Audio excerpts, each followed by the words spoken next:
44. L'envers du décor. Le 6 juin 1944 a lieu le débarquement en Normandie. Je ne vais pas vous parler du déroulement de l'opération, tous les médias vont vous en parler. Je vais plutôt me concentrer sur un aspect méconnu, le mental et le comportement au combat des troupes anglo-saxonnes. Notre imaginaire est rempli de soldats courageux, héroïques, partis défendre la liberté et la fleur au fusil. La vérité est moins séduisante. Il n'est pas question ici de mettre en cause l'engagement de ces soldats venus risquer leur vie pour libérer l'Europe, mais juste de remettre les choses dans leur contexte.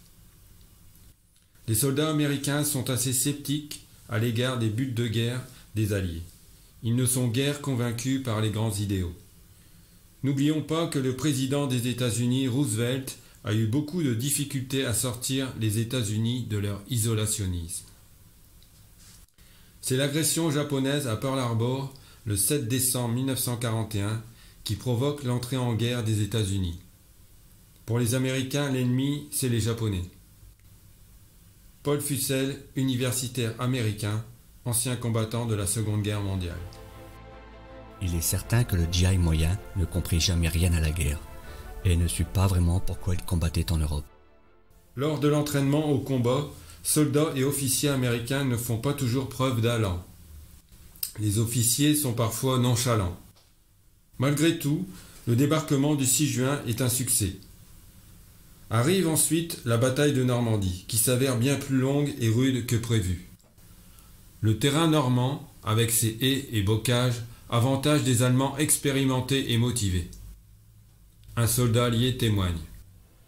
Tout au long de ces mornes journées, on devenait tellement abruti d'épuisement que les noms des tués et des blessés qu'on pointait chaque soir, des noms de soldats qui avaient été vos meilleurs amis, auraient aussi bien pu sortir d'annuaire du téléphone, pour tout l'effet que ça vous faisait.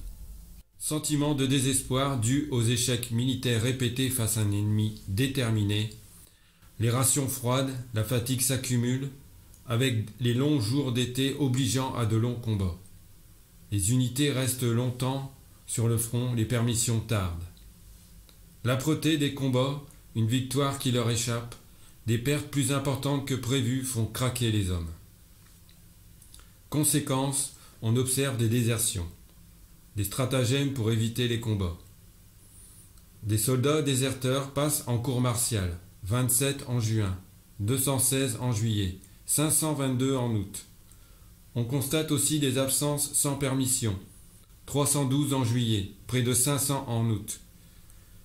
Beaucoup d'hommes sont victimes de troubles psychiques, mais de niveaux très variables. Des suicides sont souvent passés dans la rubrique « mort au combat ». Dans la plupart des cas de troubles psychiques, les hommes se montrent incapables de poursuivre le combat. La première armée américaine reconnaît 5669 cas psychiatriques en août 1944, soit 36% des pertes non mortelles. Ce phénomène touche les bleus fraîchement arrivés sur le front, mais aussi des vétérans, y compris des sous-officiers chevronnés, depuis trop longtemps en zone de combat. Les psychiatres déduisent que ces désordres de la personnalité ne touchent pas uniquement ceux que l'on considère comme lâches ou ayant des troubles de la personnalité. Ce phénomène se produit chez des individus parfaitement équilibrés. Chaque homme sain a un point de rupture au-delà duquel il n'est plus apte à combattre. Bien que les Alliés avaient constaté ce phénomène lors de la campagne d'Italie, ils sont surpris de l'ampleur qu'il a pris en Normandie.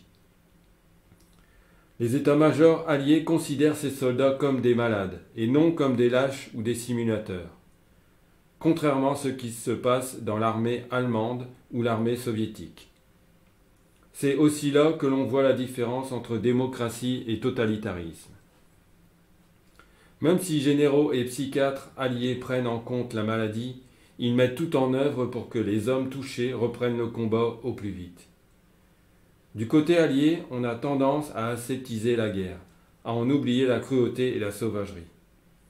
Le sens même de la guerre peut finir par échapper aux combattants. Un soldat anglais conscient de cet abîme. Nous battre, parce que c'est tuer ou être tué, et non parce qu'on rend le monde plus sûr pour la démocratie et qu'on détruit le nazisme.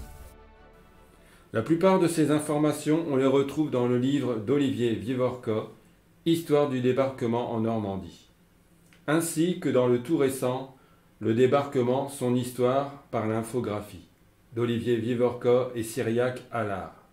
Vous pouvez trouver ces deux livres et beaucoup d'autres sur le sujet à la médiathèque.